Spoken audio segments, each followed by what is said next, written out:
Water power, cheap labour, and the water frame now allowed cheap cotton. It had made Arkwright an extremely wealthy man and turned spinners into factory employees.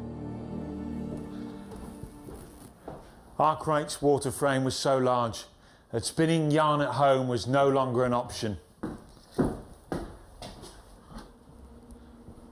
Instead, Cromford, like this later Arkwright mill, was built just wide enough for 2 water frames end to end.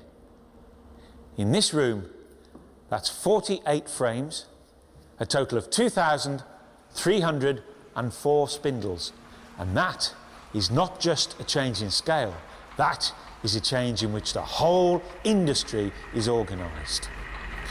Arkwright, paranoid that his invention might be stolen, worked the mill 120 hours a week to get as much money as possible out of it. And the people who worked in this mill couldn't stop and start, come and go as they pleased, as they used to when they worked from home. They were now factory employees, and they worked when Arkwright told them. Just imagine the noise.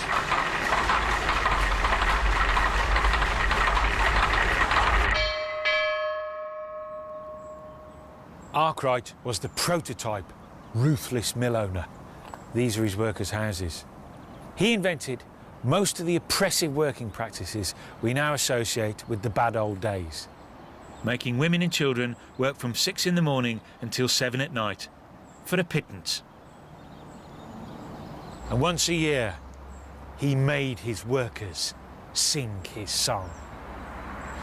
Let us all here join as one and give him thanks for favours done. Let's thank him for all favours still that he hath done beside the mill. Modestly drink liquor about, and see whose health you can find out. This will I choose above the rest. Sir Richard Arkwright is the best.